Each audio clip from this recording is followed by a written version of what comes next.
जय हिंद दोस्तों, नमस्कार। कैसे हैं आप सब लोग? आशा करता हूँ बहुत अच्छे होंगे और मैं विष्णु आपका हार्दिक स्वागत करता हूँ। दोस्तों, हमने मिडाइवल हिस्ट्री यानी मध्यकालीन इतिहास को फिनिश कर चुके हैं 18 वीडियो में और आज से हम स्टार्ट करने वाले हैं मॉडर्न हिस्ट्री यानी आधुनिक इतिहास स्टार्ट करने वाले हैं। उसी के क्रम में आज हम पढ़ने वाले हैं भारत में यूरोपीय कंपनियों का आगमन कैसे होता है, उन्होंने कैसे समुद्री मार्ग की खोज किया था, ये वाला कैसे खोज किया था, स्थल मार्ग से जो पहले व्यापार चलता आ रहा था वो कैसे ब्लॉक हो गया, किसने ब्लॉक कर दिया, सारे रास्ते बंद होने के कारण क्यों इनको जरूरत पड़ी थी समुद्री मार्ग खोजने की, वास्को डी गामा कैसे कैसे करके आया था कालीकट पर, ये सारी बातें जानेंगे और मैपिंग से जानेंगे ताकि हमारे एग्जाम में कई सारे फैक्ट मैपिंग से भी पूछे जाते हैं, उन पर ही कमांड कर पाएंगे। बहुत शानदार तरीके से बताएंगे। ये पूरा मॉडर्न हिस्ट्री ऐसे कराया जाएगा ताकि आप किसी भी एग्जाम में बैठो, अगर आप जिस भी एग्जाम की तैयारी कर रहे हो तो केवल एक टॉपिक पढ़ के देखिएगा। मिडाइवल हिस्ट्री मैंने पूरा करा दिया है, उसमें से कोई एक टॉपिक जो आपका बहुत अच्छा है उसको कीजिएगा तो आपको मजा जरूर आएगा। तो आज हम स्टार्ट करने वाले हैं यूरोपीय कंपनियों का आगमन भारत में कैसे होता है, क्यों होता है, कारण क्या है, सारी चीजें जानेंगे। उससे पहले ये मैंने विश्व का मैप लिया है, यहाँ पर कई चीजें डिफाइन करेंगे। तो कुछ चीजें मैं यहाँ पर आपको बता देना चाहता हूँ। जैसे ये वाला आपका एशिया महाद्वीप है, ये आप देख पा रहे हैं ये यूरोप महाद्वीप है, ये अफ्रीका महाद्वीप है, ये रेड वाला उत्तर अमेरिका महाद्वीप है और ये दक्षिण अमेरिका महाद्वीप है। ये वाला ऑस्ट्रेलिया महाद्वीप है, ये ग्रीन वाला पूरा एशिया है और ये येलो वाला अफ्रीका है, याद रखेंगे। यूरोप वाला क्षेत्र ये पड़ता है। अब यहाँ पर इंडिया कहां पर पड़ेगा, तो इंडिया दोस्तों ये वाला क्षेत्र हमारा इंडिया है, ये हमारा क्या है, ये इंडिया है। हुआ क्या था, ऐसा नहीं है कि भारत और यूरोप के बीच में व्यापार अब स्टार्ट होगा, पुराने समय से भी व्यापार चलता आ रहा है, लेकिन वो स्थल मार्ग से होता था। स्थल मार्ग का मतलब है इस प्रकार से स्थल मार्ग से व्यापार होता था भारत और यूरोप के बीच में। लेकिन कुछ तुर्कियों ने ये वाला जो क्षेत्र है दोस्तों, ये वाला इसको बोलते हैं कस्तुतूनिया, इस क्षेत्र को क्या बोलते हैं, तो इसको बोलते हैं कस्तुनतूनिया, कस्तुनतूनिया बोलते हैं। इस क्षेत्र पर अधिकार कर लिया था। इस क्षेत्र पर अधिकार कब किया गया था, ये डेट याद रखनी है, 1453 ईस्वी में इस पर अधिकार कर लिया गया था। किसने किया था, तो उस्मान साम्राज्य था। कौन था, उस्मानिया, उस्मानिया साम्राज्य ने कब्जा कर लिया था। ये तुर्की के तुर्क थे एक प्रकार के, और इन्होंने जो इस्तांबुल तुर्क वाला क्षेत्र है या जो काला सागर का क्षेत्र है और थोड़ा सा भूमध्य सागर का क्षेत्र है ये वाला, इस पर कब्जा कर लिया था। अब कब्जा करने के क्रम में स्थल मार्ग ब्लॉक हो गया और भी कई सारे मार्ग थे जहां से व्यापार करते थे प्राचीन समय में। जैसे एक मार्ग मैं आपको और बताता हूं, जैसे इंडिया से इस प्रकार से फार अदन की खाड़ी है, अदन की खाड़ी से होकर फारस की खाड़ी है, ये आगे हम और डिटेल से बताएंगे। फारस की खाड़ी के बाद यहाँ पर इसको उतारते थे माल को और इसके बाद फिर स्थल मार्ग से इसको ले जाते थे। और फिर भी आप देख पा रहे हो ये गोले के अंदर पहुंचा है, यानी इस क्षेत्र पर कब्जा कर लिया था। तो ऐसे भी व्यापार नहीं हो सकता था, ये व्यापार तो यहीं पर जा रहा है ना सीधे यूरोप में, तो भी व्यापार नहीं हो पा रहा था। एक और रास्ता था जहां से व्यापार करते थे ये लोग, इस प्रकार से लाल सागर होते हुए यहाँ पर। उस समय सुएज नहर बनी नहीं थी, तो सुएज नहर नहीं बनी थी तो डायरेक्ट भूमध्य सागर में नहीं जाते थे, तो यहाँ पर मिस्र में ये सामान को उतारते थे, फिर यहाँ पर ले जाते थे और यहाँ से सीधे इटली ले जाते थे। ये इटली का क्षेत्र है, सीधे इटली ले जाते थे क्योंकि यूरोप के सभी देशों में इटली बिल्कुल संपन्न देश था उस समय। और इटली जितना भी व्यापार होता था वो सारा सामान पहले इटली में आता था, फिर सारी जगहों पर ये इटली फैलाता था, सारे देशों में ये सामान जाता था। और ये सारा जो रास्ता था वो बिल्कुल ब्लॉक कर लिया था उस्मानिया साम्राज्य ने, क्योंकि ये वाला जो क्षेत्र देख पा रहे हो ये भी उस्मानिया साम्राज्य ने इस पर भी कब्जा कर लिया था, तो ये भी रास्ता ब्लॉक हो गया और ये भी रास्ता ब्लॉक हो गया।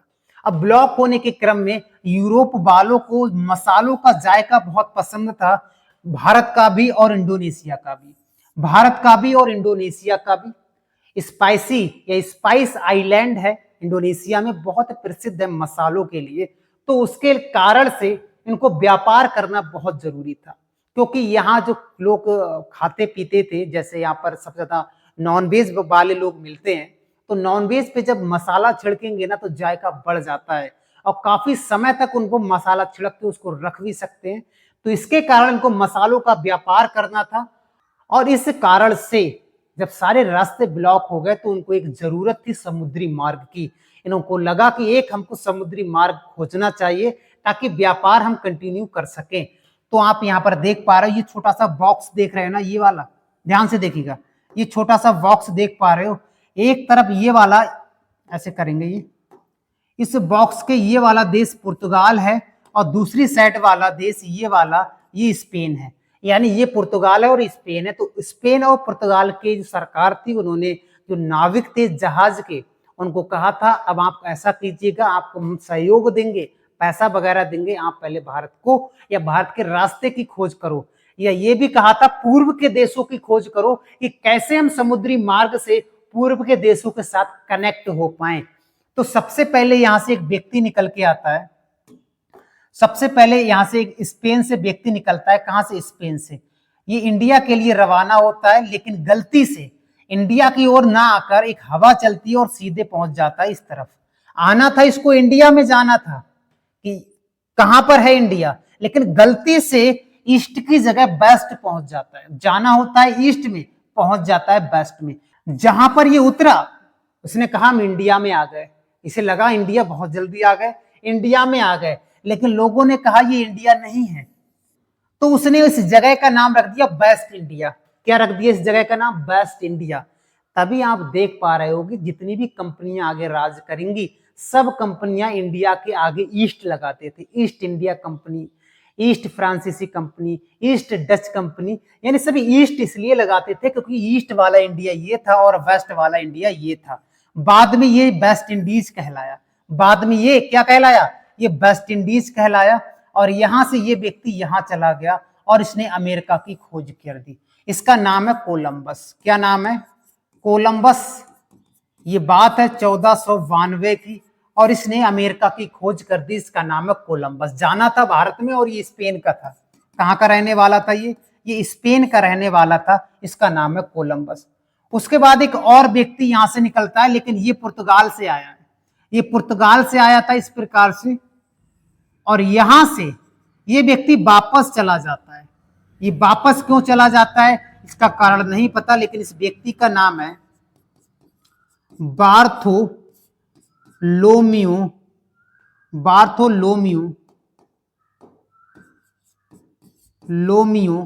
डियास। या डियास भी कहते हैं या डियास भी कह सकते हैं, बार्थोलोम्यू डियास। इसने इस जगह की खोज की थी। इस बिंदु का नाम है गुड होप। ये इसको हम एक और नाम से भी जानते हैं, इसको एक और नाम से जानते हैं, उत्तमासा अंतरीप। क्या जानेंगे? उत्तमासा अंतरीप। यहां पर बहुत अधिक तूफान आते थे, इसलिए इसने तूफानी अंतरीप भी कहा था बार्थोलोम्यू डियास ने।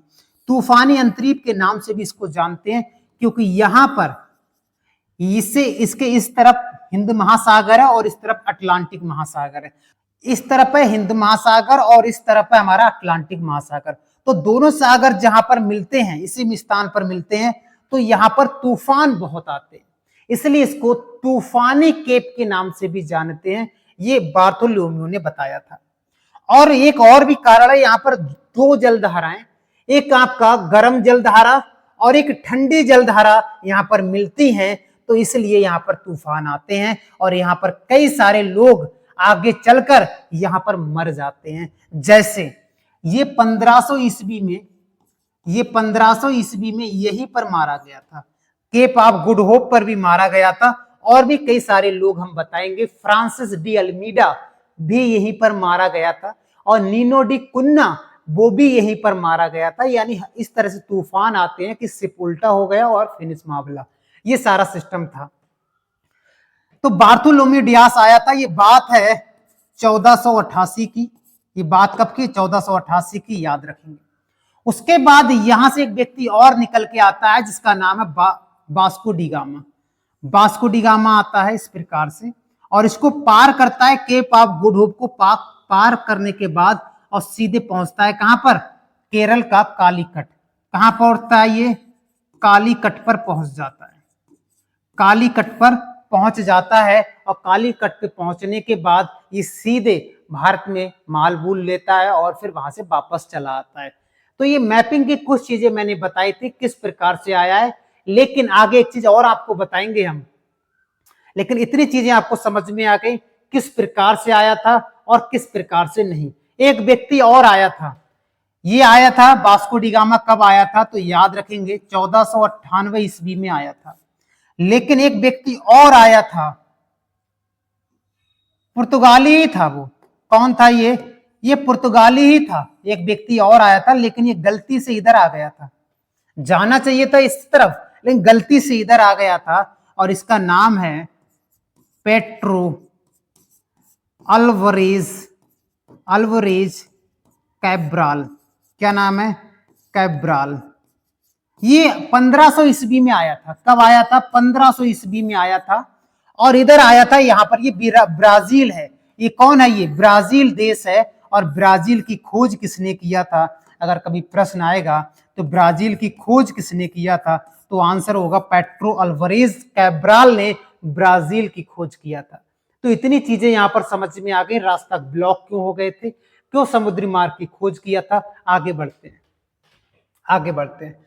अब यहाँ पर मैंने थोड़ा जूम करके दिखाया है, थोड़ा जूम करके दिखाया है ताकि आप और अच्छे से समझ पाओ। जैसे ये है दोस्तों पुर्तगाल। पुर्तगाल का कैपिटल है लिस्बन। क्या नाम है? लिस्बन। ये पुर्तगाल है, याद रखेंगे। और ये स्पेन है, ठीक है। इधर वाला स्पेन है और ये वाला पुर्तगाल है।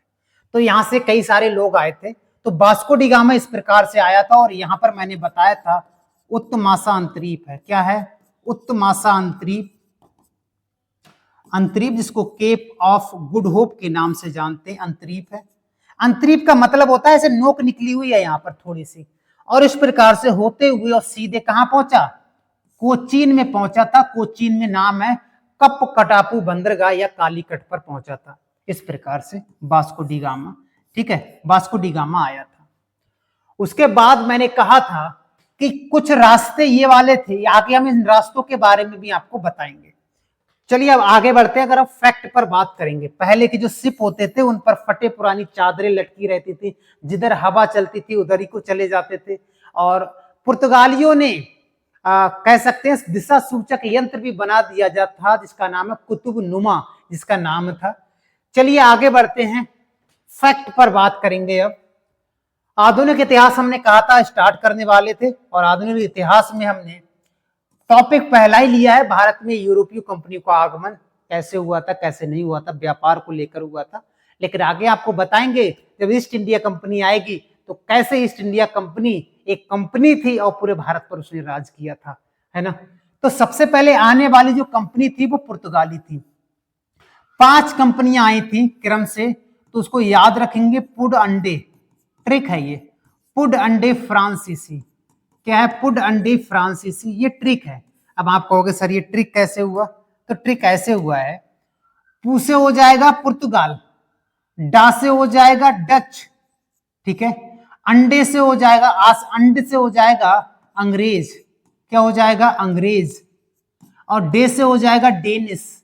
क्या हो जाएगा? डेनिस। और फ्रांसीसी से हो जाएगा फ्रांसीसी। तो ये 5 कंपनियां आई। एक छोटी कंपनी स्वीडिश भी आई थी, छोटी, कुछ नहीं खास था उसमें। तो पुर्तगाली, डच, अंग्रेज, डेनिस, फ्रांसीसी, ये क्रम आपको याद रखना है। तो इसको क्रम याद रखना है। चलिए आगे बढ़ते हैं। पुर्तगाली, मैंने कहा था 1453 ईस्वी में उस्मानिया सल्तनत ने एशिया माइनर को जीत लिया था और कस्तुतुनिया पर अधिकार कर लिया था। कस्तुतुनिया का अर्थ है जो काला सागर के आसपास का क्षेत्र था, इस्तांबुल या तुर्की, जिसको तुर्क के नाम से जानते हैं, टर्की के नाम से जानते हैं, उस पर कब्जा कर लिया। कब्जा करने के बाद स्थल मार्ग से हो रहा जो यूरोप और एशिया के बीच में जो व्यापार हो रहा था वो बंद हो गया। व्यापार बंद हो गया था, तो व्यापार को निरंतर चलाने के लिए एक समुद्र की मार्ग की खोज करनी थी। जो 2 देशों ऊपर आए थे, एक का नाम था स्पेन और पुर्तगाली, दोनों देश आए थे सामने को, लेकिन जीत हासिल किया था पुर्तगाली ने, क्योंकि स्पेन वाले तो सीधे अमेरिका ही चले गए थे, है ना, अमेरिका ही चले गए थे। एक प्रश्न बहुत आता है कि भारत में आने वाली पहली कंपनी या भारत में आने वाले पहले व्यापारी पुर्तगाली थे। और जाने वाले अंतिम व्यापारी भी पुर्तगाली थे, यानी आने वाले और अंतिम जाने वाले भी पुर्तगाली थे। ये लास्ट में 1961, अब आपको 1961 में गए थे क्या? हाँ, भारत आजाद हो गया था, उसके बाद 1961 में गोवा दमन द्वीप को छोड़कर गए थे पुर्तगाली। ये प्रश्न कई बार पूछा जाता है। तो पुर्तगाली भारत में आए क्यों थे? तो इनके दो उद्देश्य थे। पहला उद्देश्य था कि व्यापार करेंगे, दूसरा उद्देश्य था कि धर्म परिवर्तन, यानी ईसाइयों में कन्वर्ट करेंगे वहां के लोगों को। क्या करेंगे? ईसाइयों में कन्वर्ट करेंगे वहां के लोगों को, और धर्म परिवर्तन दबा के किए थे इसने। और इसलिए पूरी दुनिया में अगर देखा जाएगा तो सबसे ज्यादा ईसाई धर्म के लोग रहते हैं पूरी दुनिया में। तो पुर्तगाली कंपनी की स्थापना भारत में कब हुई थी? 1503 ईस्वी में हुई थी। अगर भारत में अगर बात करें कि भारत में किसी भी कंपनी की स्थापना कब होती है, जब वहां कारखाना खुल जाता है, तो हम ये कह सकते हैं 1503 ईस्वी में इन्होंने पहला कारखाना बना दिया था। यूरोप में इसकी स्थापना 1498 ईस्वी में हुई थी, जो वास्को डी गामा आया था। वास्को डी गामा आगे फैक्ट हम जानेंगे। तो इतने फैक्ट हमने यहां से क्लियर करने हैं। कहानी तो बताने के लिए तो बहुत कुछ है, लेकिन समय के अनुसार हमें टॉपिक को समाप्त भी करना है, नहीं तो वीडियो बहुत ही लेंथी हो जाएगी, है ना। उसके बाद में मैंने कहा था स्पेन से एक नाविक आया था, इसका नाम था कोलंबस। कौन था? कोलंबस। और कोलंबस को भारत आना था। कहां आना था? भारत आना था, लेकिन गलती से ये कहां पहुंच गया? ये देखो, ये गलती से कहां पहुंच गया था? वेस्ट में पहुंच गया था। और जहां उतरा तो इसने कहा हम इंडिया आ गए, हम इंडिया आ गए। तो इन्होंने इसका नाम रख दिया वेस्ट इंडिया, और इसका नाम रख दिया ईस्ट इंडिया। लेकिन वर्तमान में इसको हम वेस्ट इंडीज के नाम से जानते हैं, और ये थोड़ा सा ऊपर और बड़ा था, और इसने अमेरिका की खोज कर दी। ठीक है, याद रखेंगे। आगे बढ़ते हैं। ठीक है, ये लिखा हुआ भी है 92 में भारत की खोज के लिए निकला था, लेकिन भटक कर अमेरिका चला गया था और अमेरिका की खोज कर दी थी। उसके बाद मैंने कहा था बार्थोलोम्यू डियास, या डियास भी कहते हैं, 1488 ईस्वी में उत्तर मासांतरीप, जिसे बोलते हैं केप ऑफ गुड होप। सबसे ज्यादा तूफान यहीं पर आते हैं, क्योंकि यहाँ पर दो जलधाराएं, ठंडी और गर्म जलधाराएं भी मिलती हैं, और दो बड़े महासागर, हिंद महासागर और अटलांटिक महासागर भी मिलते हैं। तो इन्होंने कहा था, बार्थोलोम्यू डियास ने कहा था, केप तूफानी अंतरीप, केप तूफानी अंतरीप के बारे में इन्होंने बताया था। और प्रश्न आएगा कि केप ऑफ गुड होप की खोज किसने किया था? तो यही बार्थोलोम्यू डियास ने किया था, और यहीं से ये वापस चला जाता है। और उसके बाद ये दोबारा कोशिश करता है 1500 ईस्वी में आने की, लेकिन 1500 ईस्वी में आने के लिए आया था, और यहीं पर ऐसा तूफान आया था, उसी में ये मर गया था। तो 1500 ईस्वी में इसकी मृत्यु हो जाती है। कहां पर? तो याद रखेंगे, यहीं पर उत्तर मासांतरीप में। अब ये तो था, खोजा गया था और स्पेन से आया था। अब पुर्तगाली भारत में आना स्टार्ट होते हैं। अब पुर्तगाली भारत में आना स्टार्ट होते हैं। कौन आया था पहली बार, उसको देखते हैं। 17 मई एनसीईआरटी में लिखा हुआ भी है, और अन्य स्रोतों में 20 मई लिखा है, क्योंकि उस समय कोई फोन वगैरह नहीं था कि फोटो खींच लिया, ये फला दिन का है, फला दिन का है, टीवी में दिखा दिया कि वास्को डी गामा आ रहा है। तो ऐसा कोई सिस्टम नहीं था, 2-4 दिन का होता रहता है। लेकिन 17 मई एनसीईआरटी में लिखा हुआ भी है, और 20 मई अन्य स्रोतों में लिखा हुआ है। तो 17 मई 1498 ईस्वी में Vasco D gamma Sao Gabriel जहाज, ये कई बार प्रश्न आता है किस जहाज से ये आया था, तो आपका आंसर होगा साओ गैब्रियल जहाज से ये भारत में आया था। और किसकी सहायता से आया था? तो अब्दुल मनीक, एक व्यापारी था गुजरात का, इसकी सहायता से आया था। और कप्पकडाबू बंदरगाह, जिसको हम कालीकट के नाम से जानते हैं, कप्पकडाबू बंदरगाह जो केरल में पड़ता है, वहां का जो हिंदू शासक था, जिसकी उपाधि थी जमोरिन, ने स्वागत किया। आप समझिएगा, वास्को डी गामा आता है तो कोई जहाज से आएगा, जहाज का नाम है साओ गैब्रियल।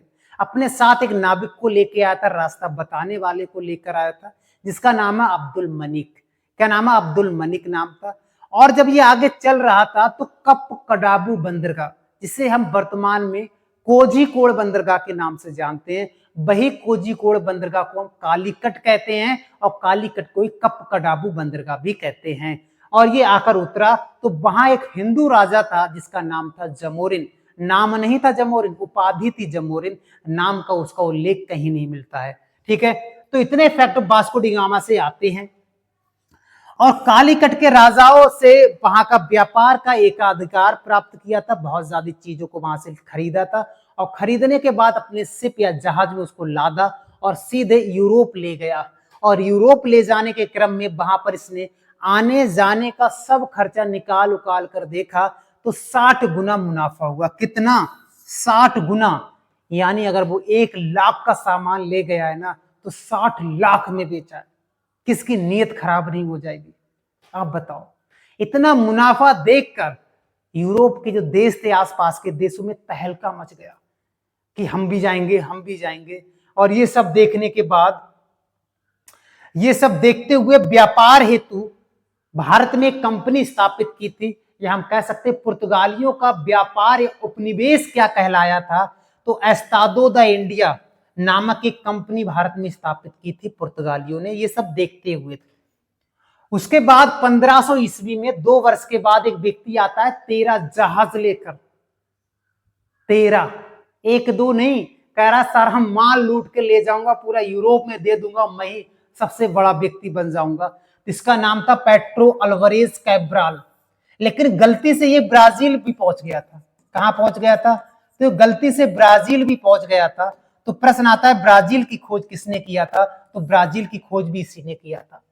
13 जहाजों को लेकर आया था कि 13 जहाजों में माल रखूंगा और एक ही बार जाऊंगा, एक बार मेहनत करूंगा, बस उसके बाद आराम से बैठ के खाऊंगा। ये था इसका। लेकिन ये फिर आया था और ये भारत से फिर माल ही ले भी गया था। 1502 ईस्वी में वास्को डी गामा पुनः आता है भारत।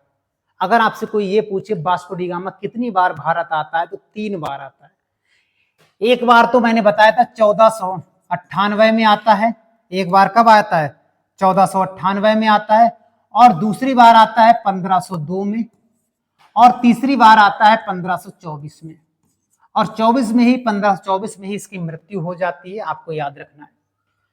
उसके बाद इन्होंने 1503 में पहली कारखाना कह सकते हैं, पहली फैक्ट्री कह सकते हैं, या पहला दुर्ग कह सकते हैं, इसने उन्होंने कोचीन में बनाया था।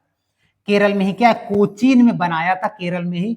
और एकाधिकार प्राप्त कर लिया था इन्होंने काली मिर्च और मसालों का। इन्होंने कहा कि मसाले और काली मिर्च केवल हम ही ले जाएंगे, केवल हम ही सेल करेंगे। एकाधिकार प्राप्त कर लिया था वहां के जो उपाधि थी जमोरिन, उससे। तो ये 13 जहाज लेकर आया, ये चला गया। वास्को डी गामा फिर से आया, फिर चला गया। फिर 1503 ईस्वी में इन्होंने एक फैक्ट्री बना दी। अब माल लेने के लिए फैक्ट्री में आप सीधे आओ, लोड करो माल, बंदरगाह पर ले जाओ और बाहर ले जाओ, बस ऐसा सिस्टम चलता रहा था। और दूसरी कंपनी इन्होंने केरल में ही बनाया था, कन्नूर में, 1505 ईस्वी में। ये डाटा पूछा जाता है इसलिए मैंने यहां पर लिख दिया है। माल वूल लूट के ले जाने लगे तो इन्होंने कहा था ऐसा करते हैं।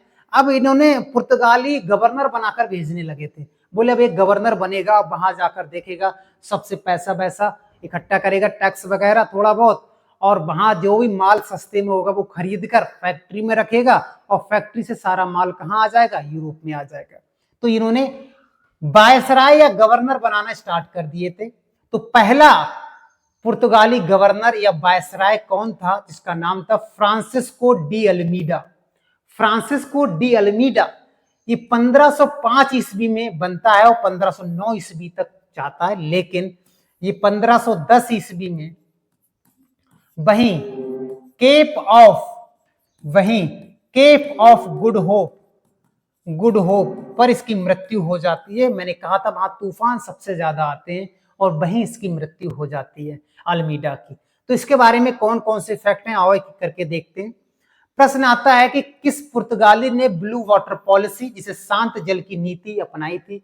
तो यही था अल्मीडा। इसने कहा था हिंद महासागर और जो अरब सागर है इसमें कोई भी किसी को नहीं मारेगा, कोई किसी के जहाजों को नहीं लूटेगा, क्योंकि उस समय लूटपाट बहुत चरम पर चल रहा था। और यहाँ पर माल यहाँ से ले गए और रास्ते में लुटेरों ने लूट लिया था। अफ्रीका तक जाते जाते लुट जाते थे। तो इसने कहा था कि अब शांत जल की नीति, अब जल में कोई लड़ाई नहीं करेगा, आराम से व्यापार करो, सब लोग व्यापार कर रहे हैं, सब लोग व्यापार करने आए, आराम से कीजिएगा, कोई किसी का मतलब नहीं है। बोले ठीक है। लेकिन 1508 ईस्वी में चौल का युद्ध होता है। किसका युद्ध होता है? चौल का युद्ध होता है। इसमें तुर्की की सेना होती है, मिस्र की सेना होती है, मिस्र जिसे इजिप्ट कहते हैं, गुजरात की सेना होती है, गुजरात का महमूद बेगड़ा था, बेगड़ा, और पूरी मुस्लिम नौसेना ने पुर्तगालियों को हरा दिया। और ये पुर्तगालियों की पहली हार थी चौल का युद्ध। लेकिन अगले ही वर्ष बदला ले लिया इसने। अगले ही वर्ष क्या किया?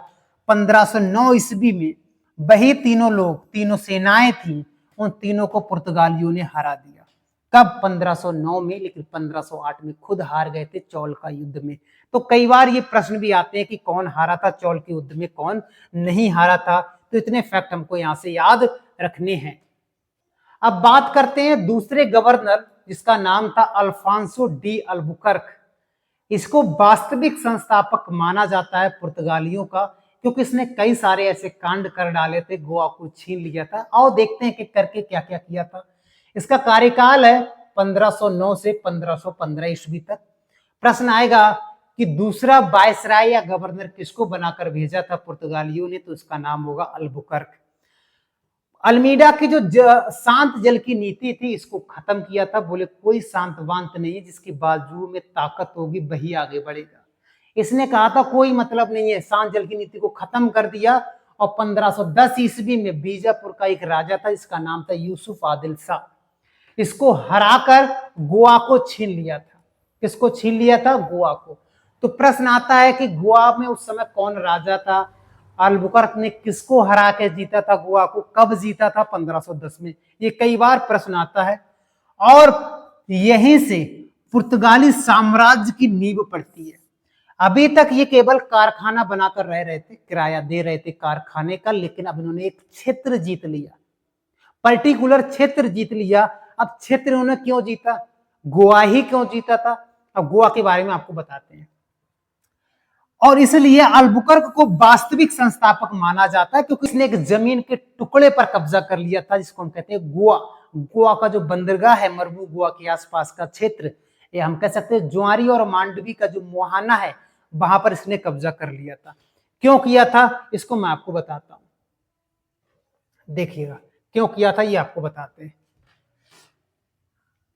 ये लोग इस प्रकार से जब आते थे यहां पर, इस प्रकार से ये लोग आते थे और सीधे भारत में व्यापार करने के लिए पुर्तगाली। लेकिन पुर्तगालियों के पास में ज्यादा ताकतवर नस्ल के घोड़े नहीं होते थे। तो घोड़ों को ये कहां पर, ये अरेबियन यहां पर जाते थे, यहां से कई सारे घोड़ों को, अच्छी नस्ल के घोड़ों को यहां पर लादा जाता था, और लादने के बाद ये सीधे गोवा में जाते थे।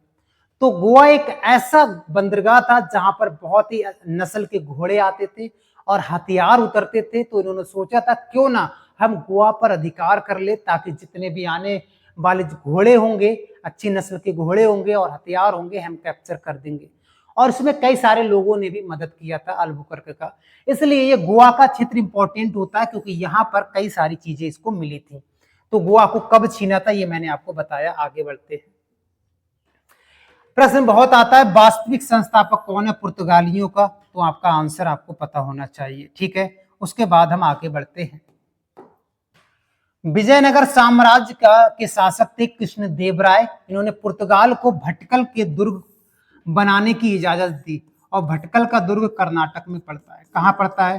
कर्नाटक में पड़ता है। और इन्होंने कहा था आप बिल्कुल कारखाना बना सकते हो, कोई दिक्कत नहीं है। तो इन्होंने सहयोग किया था कृष्णदेवराय ने। और मैंने कहा था कृष्णदेवराय के कार्यकाल में अष्ट दिग्गज थे। क्या थे? अष्ट दिग्गज थे। और शिवाजी के कार्यकाल में अष्ट प्रधान थे। और अकबर के समय में 9 रत्न थे। ये प्रश्न कई बार आते हैं। अल्बुकर्क में भारतीय महिलाओं से शादी करने के लिए कहा था। अल्बुकर्क ने कहा था कि अगर हम भारतीय महिलाओं के साथ शादी करेंगे तो हमारी पॉपुलेशन बढ़ेगी और क्षेत्र पर ज्यादा अधिकार हो पाएगा। तो इन्होंने कहा था भारत की महिलाओं के साथ दबा के शादी करो, जितने से कर सकते हो आप करो। और ज्यादातर जो सती होने के लिए तैयार होती थी जो महिलाएं, उनसे शादी ये लोग करते थे। और कुंवारी से भी इन्होंने बहुत सारी शादियां की थी। तो कहने का मतलब, प्रश्न आता है कि महिलाओं से शादी करने का प्रोत्साहन किसको जाता है? तो अल्बुकर्क को जाता है। 1511 ईस्वी में मलक्का पर कब्जा किया था। मलक्का कहाँ है हम आपको भी बताएंगे। और कुछ समय बाद हॉर्नमुज पर कब्जा किया था। हॉर्नमुज होगा, भुज नहीं होगा। हॉर्नमुज पर अधिकार किया था। तो देखते हैं ये कहां पर पड़ता है, मैप में आओ दिखाते हैं आपको। चलिए मैप में दिखाते हैं। मलक्का पड़ता है यहां पर, ये वाला क्षेत्र है आपका मलक्का, यानी मलेशिया और सिंगापुर के बीच के क्षेत्र को मलक्का कहते हैं। और हॉर्नबुज ये वाला है यहाँ पर, यानी एक तरफ ऊपर है आपका फारस की खाड़ी और नीचे अदन की खाड़ी, इन दोनों के बीच में पड़ता है हॉर्नमुज। तो इस पर भी अधिकार किया था इन्होंने और यहाँ भी अधिकार कर लिया था अल्बुकर्क ने, याद रखेंगे। और आगे चलकर पुर्तगाली लोग यहाँ पर चौकियां भी बना देंगे, अपनी अपनी चौकी, ताकि कोई व्यक्ति जब जाएगा तो उससे टैक्स वगैरह ले सके। आगे हम देखेंगे भी। तो याद रखना ये हॉर्नमुज है और ये मलक्का है, ये क्षेत्र पर इन्होंने कब्जा किया था। ठीक है, आगे बढ़ते हैं। 1524 ईस्वी में वास्को डी गामा फिर से आता है, लेकिन गवर्नर बनकर आता है। ये कैसे आता है, गवर्नर बनकर आता है। लेकिन इसने कोची में मलेरिया से मृत्यु हो जाती है। मलेरिया एक रोग होता है, इससे इसकी मृत्यु हो जाती है। मृत्यु के बाद इसको यहीं पर दफना दिया जाता है। लेकिन 1539 ईस्वी की बात है, इसको वहां से निकाला जाता है और सोने का ताबूत आया था इसके लिए पुर्तगाल से। सोने का, जो आप ईसाई लोगों को देखते हो एक लकड़ी का ताबूत बना हुआ होता है ना, तो वो सोने का था और उसमें उसको रखा गया और लिस्बन में जाकर दफनाया गया था। लिस्बन पुर्तगाल की कैपिटल है, वहां पर दफनाया गया था, आपको याद रखना है। उसके बाद आगे बढ़ते हैं। फिर तीसरा व्यक्ति आया था, इसका नाम है नीनो डी कुन्ना। कौन था, नीनो डी कुन्ना। इसका कार्यकाल है 1529 से 1538 के बीच में। अल्बुकर्क के बाद दूसरा महत्वपूर्ण गवर्नर था ये। इसने भी कई सारी लड़ाइयां लड़ी थी, कई सारे क्षेत्र पर कब्जा किया था। जैसे 1530 में कोचीन की जगह पर, पहले कोचीन था, अब गोवा को अपनी राजधानी बनाया था। तो प्रश्न आता है, पुर्तगालियों की पहली राजधानी कोचीन थी और दूसरी राजधानी गोवा थी। किसने बनाया था गोवा को राजधानी, ये आपको याद रखना है। सेंट थोमे और हुगली में पुर्तगाली बस्तियां बनाई, यानी हुगली जो नदी है, या वेस्ट बंगाल का जो क्षेत्र है, वहां पर पुर्तगालियां बस्तियां बनाई गई थी, याद रखेंगे। और इसने 1534 और 1535 में दो क्षेत्र जीते थे, एक वसीन और दूसरा द्वीप के क्षेत्र को इसने जीता था।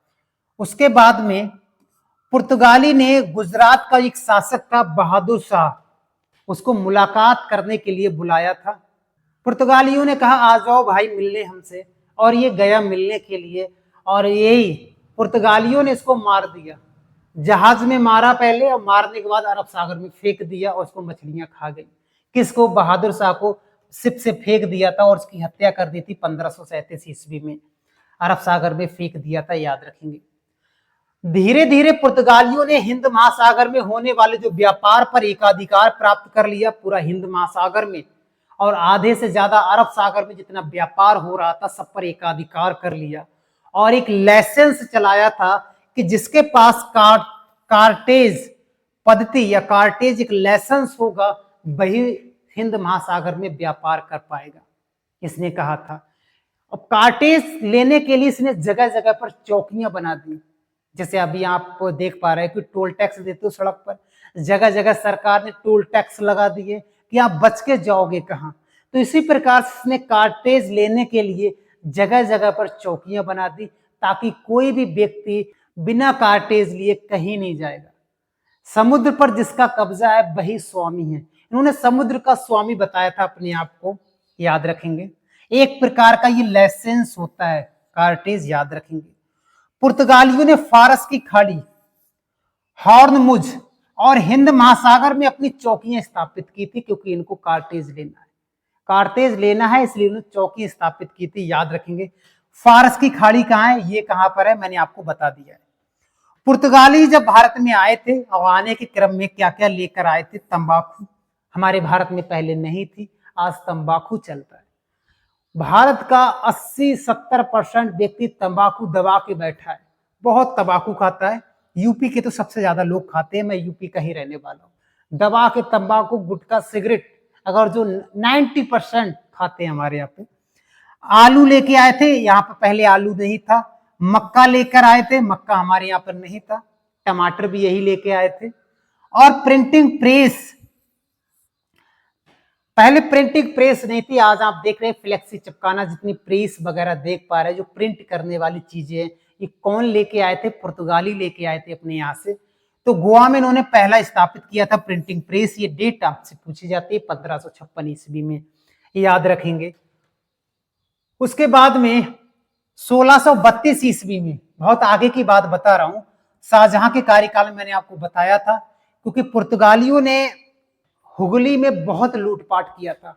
बंगाल के क्षेत्र में लूटपाट करने के दौरान ये सीधे बंगाल की खाड़ी में चले जाते थे, तो लूटपाट का अड्डा बना लिया था। बहुत लोग परेशान हो गए, राजा के पास गुहार लगाई थी, तो शाहजहां ने पुर्तगालियों को हुगली से पछाड़ा था और वहां से भगा दिया था।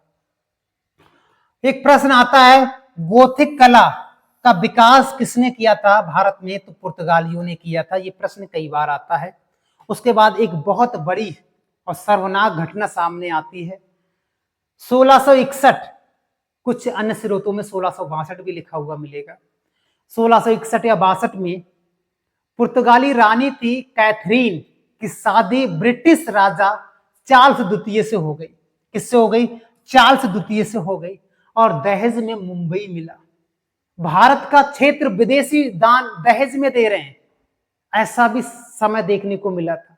यानी मुंबई भारत का है तो विदेशी लोग आपस में दान दे रहे हैं।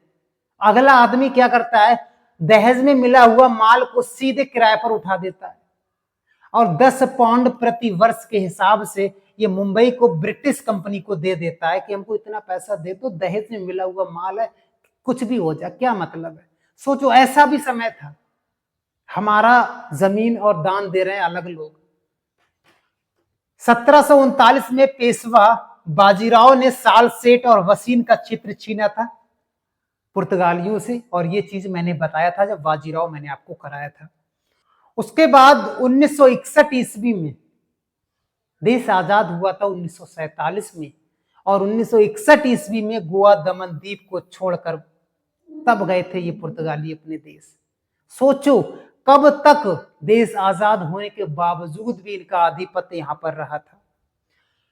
पुर्तगालियों के आगमन में भारत, ये तो हो गया था इफेक्ट, ये दोबारा से आ गया, कोई नहीं, इफेक्ट मैं आपको करा चुका हूं। तो कह सकते हैं पेशवा बाजीराव ने 2 क्षेत्र इनसे छीन लिए थे, ये चीज आपको याद रखनी है। उसके बाद आगे बढ़ते हैं, पुर्तगालियों का पतन का कारण क्या था? इनका पतन कैसे हो गया? सबसे बड़ा कारण था इनका धर्म परिवर्तन। इन्होंने बहुत ज्यादा लोगों को ईसाई धर्म में कन्वर्ट करा था।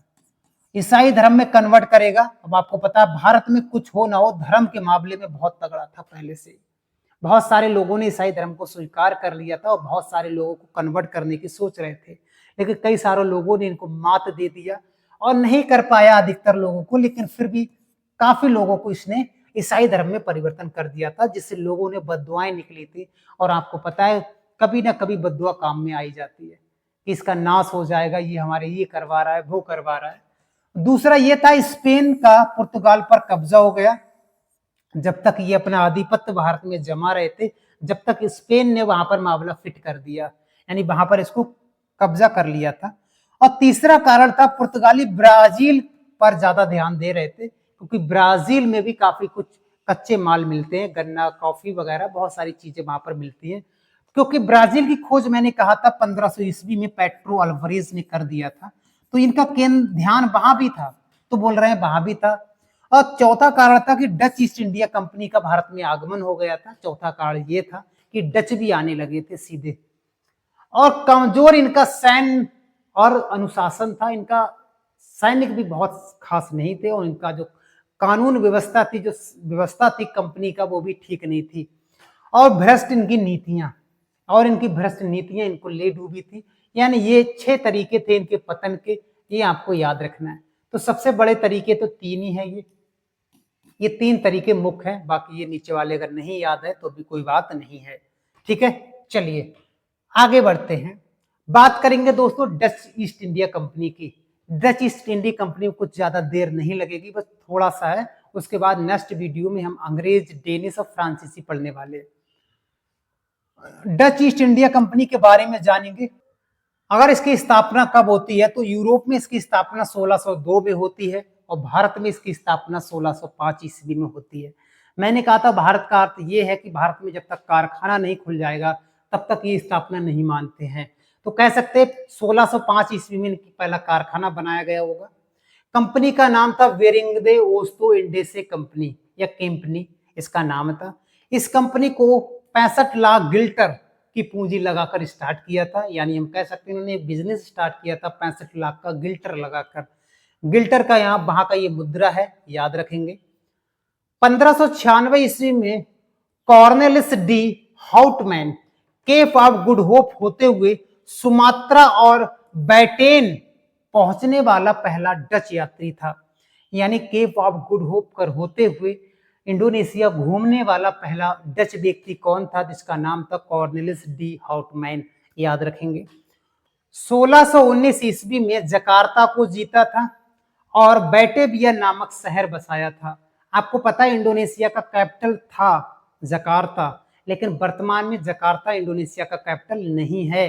तो आप कमेंट करके बताएंगे कि वर्तमान में इंडोनेशिया का कैपिटल क्या है। ठीक है, तो जकार्ता को जीता था और पुर्तगालियों से श्रीलंका को भी जीत लिया था और अपने कब्जे में भी कर लिया था। पुर्तगालियों से भी कब्जे में कर लिया था। मैंने कहा था पतन का एक कारण ये भी था। और 1639 में गोवा पर घेरा इन्होंने डाल लिया था कि गोवा जो पोर्ट है, बंदरगाह है जहां पर बहुत सारा माल उतरता है, उस पर घेरा डाल लिया था। और 1661 में मलक्का पे भी कब्जा कर लिया था पुर्तगालियों को हराया था और मलक्का पे भी कब्जा कर दिया। मलक्का का मतलब मैंने कहा था मलेशिया और सिंगापुर के बीच का क्षेत्र को मलक्का कहते हैं, या उसी के बीच में मलक्का संधि भी पड़ती है, जल संधि, याद रखेंगे। और ये भारत में व्यापार करने के लिए आए थे। तो व्यापार इन्होंने सबसे ज्यादा सूती वस्त्रों का किया था, सोरा का किया था, नील की खेती का किया था और कच्चे रेशम, चावल और अफीम का व्यापार करते थे ये भारत से, याद रखेंगे। कौन? डच ईस्ट इंडिया कंपनी वाले। उसके बाद और क्या पूछा जाता है, इनकी फैक्ट्रियां थी, इनका क्रम लगाने को आ जाता है तो याद रखेंगे। पहली जो फैक्ट्री थी मछलीपट्टनम में खोली थी, याद रखेंगे। पहला कारखाना है ये। वर्तमान में ये क्षेत्र मछलीपट्टनम आंध्र प्रदेश में पड़ता है। कहां पड़ता है? आंध्र प्रदेश में पड़ता है। और 1610 ईस्वी में दूसरा बनाया था, ये पुलिकट है। और पुलिकट का सबसे ज्यादा भाग आंध्र प्रदेश में वर्तमान में पड़ता है, लेकिन उस समय मद्रास हुआ करता था। सूरत में इन्होंने 1616 ईस्वी में कारखाना खोला था। चौथे नंबर पर विशाखापट्टनम में खोला था। और विशाखापट्टनम कहाँ पड़ता है? आंध्र प्रदेश में पड़ता है। पटना कहाँ पर पड़ता है? बिहार में। यहाँ पर इन्होंने कारखाना खोला था। केरल में खोला था, कोचीन में खोला था, नागपट्टनम में खोला था, तमिलनाडु में खोला था, चिनसुरा खोला था, ये चिनसुरा पड़ता है वेस्ट बंगाल में, इन्होंने खोला था। कासिम बाजार, ये भी वेस्ट बंगाल में पड़ता है, यहाँ भी कारखाना खोला था। और वालासोर, यहाँ भी कारखाना खोला था और ये उड़ीसा में पड़ता है। कहाँ पड़ता है ये उड़ीसा में पड़ता है, यहाँ भी इन्होंने कारखाना खोला था। और क्या इंपॉर्टेंट फैक्ट है, प्रारंभ में डच इंडोनेशिया के मसालों तक सीमित थे, कि इंडोनेशिया का जो स्पाइस आइलैंड है ये मसालों के लिए बेहद प्रसिद्ध था, तो वहीं तक ही सीमित थे। लेकिन बाद में इन्होंने भारत से संपर्क किया और भारत से सूती वस्त्रों का फिर व्यापार करना स्टार्ट कर दिया था। और इनकी अधिकांश फैक्ट्रियां पूर्व के तट पर थी। पूर्व के तट पर, देखो ये भी पूर्व के तट पर है। पूर्व का तट क्या है? तो इस प्रकार से अगर मैप बनाए तो ये है भारत का पूर्वी तट। तो सबसे ज्यादा कंपनियां इसकी यहीं पर थी। क्यों थी? क्योंकि इंडोनेशिया से इनको जुड़ना था, क्योंकि इंडोनेशिया में भी इनके बहुत सारे लोग रहते थे। तो इंडोनेशिया और भारत के बीच में इनकी कनेक्टिविटी बनी रहे, इसलिए इन्होंने पूर्वी घाट पर कब्जा किया था। डचों ने पैगोडा नामक सोने का सिक्का चलाया था, पुलिकट से ढालते थे ये लोग और सिक्का चलाया था। एक प्रश्न और आता है, डच कंपनी का नियंत्रण डच सरकार करती थी। डच जो कंपनी थी, ये नहीं कि प्राइवेट कंपनी थी, ये पूरा हाथ इस सरकार का था। सरकार जिस प्रकार से कहती थी उस प्रकार से ये लोग कार्य करते थे। तो इतने फैक्ट हमको यहां से याद रखने हैं। और लास्ट में क्या होता है, 1759 ईस्वी में अंग्रेज और डचों के बीच में एक युद्ध होता है, इसको कहते हैं बेदरा का युद्ध। और इसमें डच हार जाते हैं और भारत से चले जाते हैं। बेदरा का युद्ध, कई युद्ध याद रखेंगे। देखो 1757 का युद्ध मैंने बताया था, प्लासी का युद्ध हुआ था। 1759 का ये बेदरा का युद्ध हुआ था। 1760 में बॉन्डीवास का युद्ध हुआ था, 1761 में पानीपत का तीसरा युद्ध हुआ था, 1764 में बक्सर का युद्ध हुआ था। ये कई सारे युद्ध लगातार हुए थे भारत पर। प्लासी का, बेदरा का, बॉन्डीवास का, पानीपत का तीसरा युद्ध, बक्सर का। और इसके बाद देश में जो बंगाल था, बंगाल पर अंग्रेजों का आधिपत्य हो गया था, अधिकार कर लिया था। और क्लाइव था इस समय, और क्लाइव ने 1765 में ही बंगाल में द्वैध सदनात्मक व्यवस्था या द्वैध शासन लागू किया था, याद रखेंगे, 1765 में, और बंगाल का गवर्नर बन गया था। तो चलिए दोस्तों, आज के लिए इतना ही था। डच तक हम देख चुके हैं। आगे हम जानेंगे अंग्रेजों के बारे में, जानेंगे फ्रांसीसियों के बारे में, जानेंगे और डेनिस के बारे में जानेंगे। ठीक है, डेनिस के बारे में जानेंगे। तो ये वीडियो कैसा लगा दोस्तों, कमेंट करके जरूर बताना, मजा आया या नहीं आया। मिलते हैं नेक्स्ट वीडियो में, आज के लिए इतना ही। और ये पीडीएफ आपको कहां से मिलेगा ये आपको बता देते हैं। पीडीएफ टेलीग्राम पर सर्च करोगे GSY विष्णु सर, वहां से ये पीडीएफ आपको मिल जाएगा। और चैनल पर अगर नए हो तो चैनल को सब्सक्राइब जरूर करना। बहुत सारा कंटेंट मैंने डाल रखा है। मिडाइवल हिस्ट्री पूरा फिनिश कर दिया, इंडियन ज्योग्राफी पूरा फिनिश कर दिया है, और इंडियन हिस्ट्री चल ही रहा है, और इंडियन पॉलिटी को भी फिनिश कर दिया है। तो बहुत शानदार तरीके से सारा नोट्स यहीं पर पड़ा हुआ है, डाउनलोड कर लेना और नोट्स बना लेना। बाकी मिलते हैं नेक्स्ट वीडियो में, आज के लिए इतना ही। जय हिंद दोस्तों।